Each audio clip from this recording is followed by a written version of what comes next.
I remember winter, and I remember that one particular winter, it was a very, very cold winter, even for Karachi standards.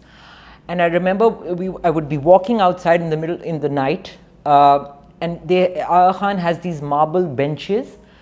Those families, those parents, the father, the brothers would be sleeping on those cold marble benches. I remember walking by and I would just pray for them. A child undergoing cancer treatment is hard enough. This is another level of hardship.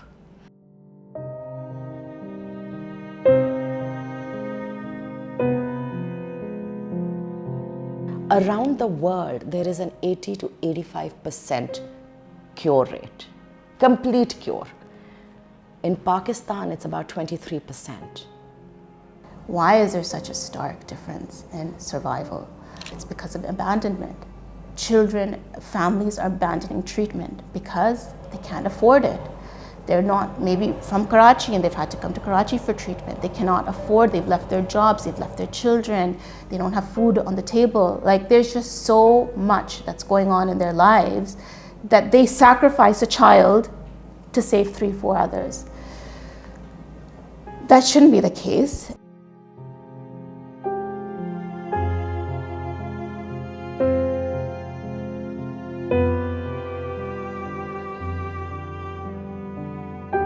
Aga Khan still has very pretty gardens. You know, they still have a pretty area where those families come and camp out on. NICH is sand, is reet, is kachra. It's a dump. Families live there. That child who's inside getting treated, after that particular treatment is done, the child goes and camps right out there. And sure enough, catches an infection and is back in there. A lot of times it's not so much the cancer, but it's you'll get sepsis, you'll get a bukhar. Parents will think, oh, thoda sa bukhar hai, we won't go in.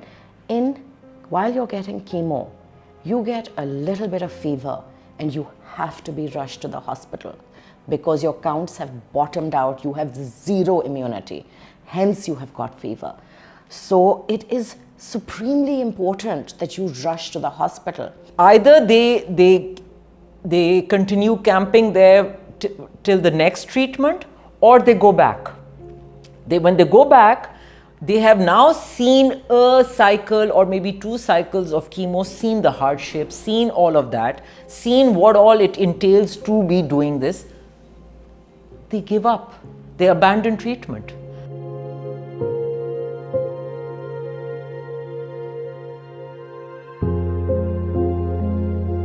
It comes from Umeed Parr Duniya Qaim Hai, and also because we would like to give wings par aapki umeed ko par lagana chahte hain hum. I know that all 5 of us have relied very heavily on hope. When you don't have answers for the situation that you're in, or any kind of guidance or a book or anything, at that time there is nothing but hope.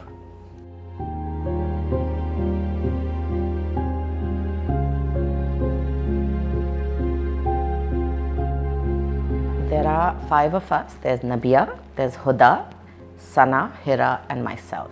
All 5 of us are literally just fueled by nothing but passion to help. And because we had been through it, we saw the areas that needed work. And boy, have doors opened up for us, I have to tell you. You have a niyat, Allah opens up doors for us. And things that we could have never have imagined or fathomed, like the way things have progressed for us, locally, internationally, you know, they've just, alhamdulillah. It's grown very, very organically.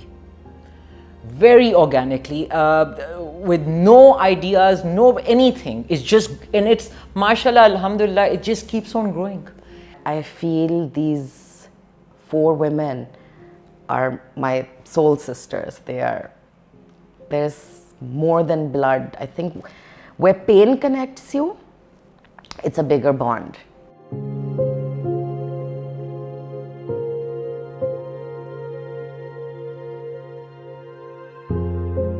So in March, the three of us went to Indus Hospital first. And I remember not telling anyone I was going because I was so scared. I have never been so scared as to go back to a pediatric oncology ward as I was that day. It was really funny. As we were walking towards the ward, the pediatric ward, Hoda and I were holding hands. We're not kids. But you know, like little children, when they're scared, they hold their friend's hands and walk. And she and I was actually holding her hand really tight. And so was she as we were walking to the pediatric oncology ward. And you know, once we went inside and we saw those children and started speaking to the mothers, it was an epiphany, because I could see these children and I saw my son in every one of them. And I could see that quiet despair in every mother's eyes that I'm sure was in my eyes at that time. So when the three of us just spread out, and each one of us have had a child go through this. And when I came out from there, I realized that, oh my God, I'm strong again. And I'd just forgotten that I was a strong woman. We went to Aga Khan. Aga Khan immediately gave us that push or that backing. I think that was the place where we first wanted to go, right? And we already had a rapport there. And they opened up all doors for us. They're like, you guys want to do this? We have been wanting to do something. Because they're so inundated with so much that they can only focus on the medical, right? But it's not, cancer is not medical. Cancer is holistic. Same thing with NICH. They're like, please, everybody just opened up doors for us. Whatever you guys need, however we can support you. So they were really our champions, being like, you know what, Dr. Asim Bagami, who was the chief medical officer at AKU, has now gone to St. Jude's. He has opened up so many doors for us, putting us in touch with St. Jude's, with LSAC, who are there, who are international, giants and gurus to help guide us, to mentor us, whether it's in fundraising or the next steps to take. It's just every hospital, every organization, whoever we went to has just been more than supportive, opened up all doors for us, ready to help us with whatever we need.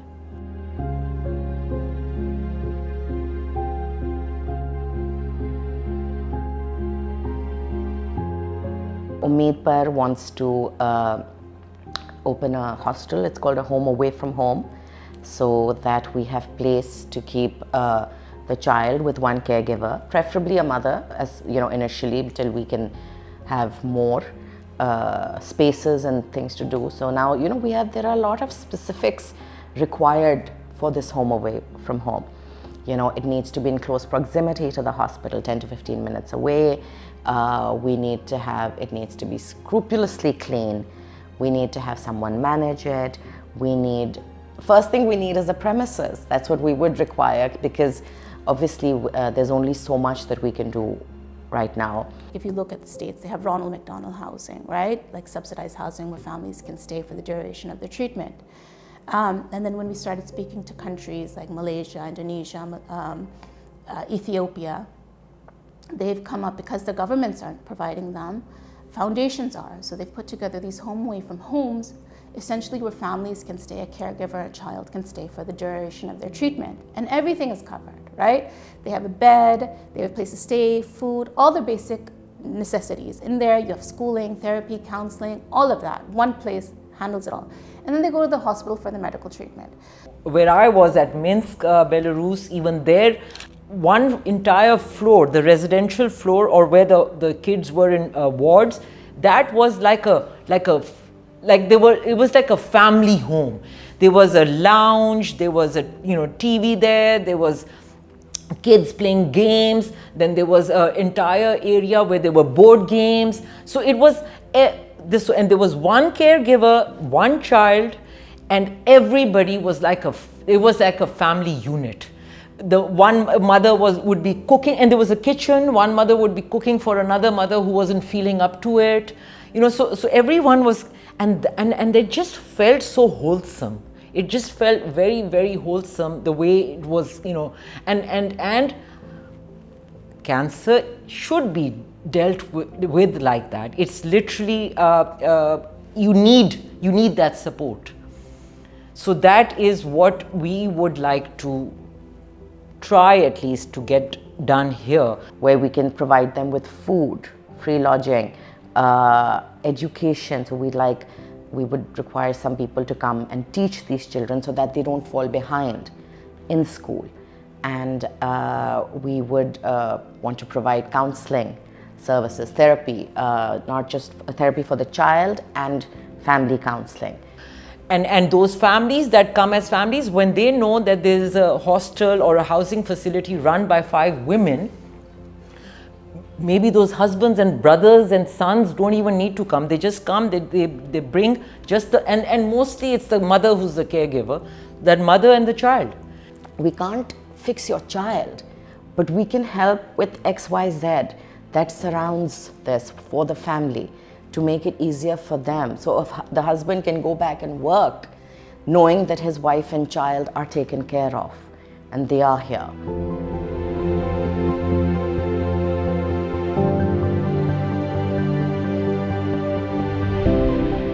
So far, alhamdulillah, we've gotten a lot of help. I mean,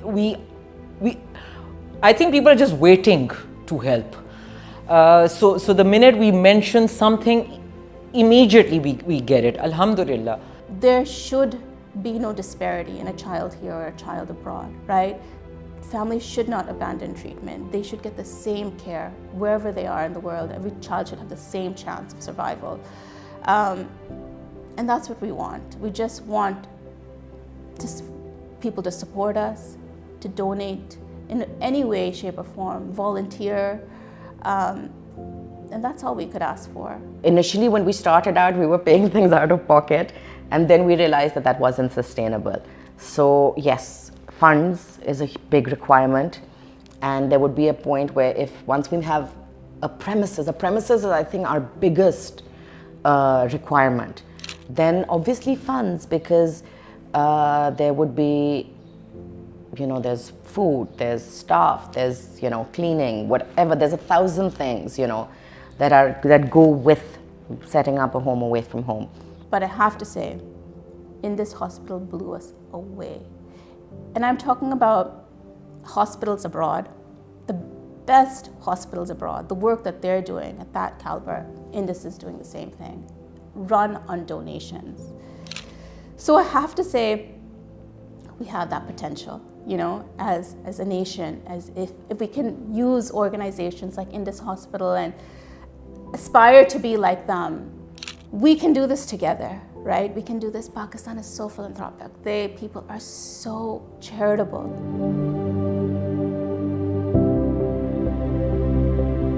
Finding people who have been through the same thing is the world's biggest rahmat from Allah, I would say, because you can talk to someone who understands exactly what you have been through. There is no need for them to sympathize, because they can empathize with you. It's two very different things. I now literally tell these mothers, I'm like, I wish I had someone like us guiding me when I was going through it. Because once you start talking about it, you will find people. It's like a magnetic effect, because you do attract what you put out there. Stop counting the entirety. Don't look at it like that. Look at it each day as it comes. Start the day, end the day with gratitude. Start the day with hope, end the day with gratitude. That's it. Don't look at the end of the road. Don't look there.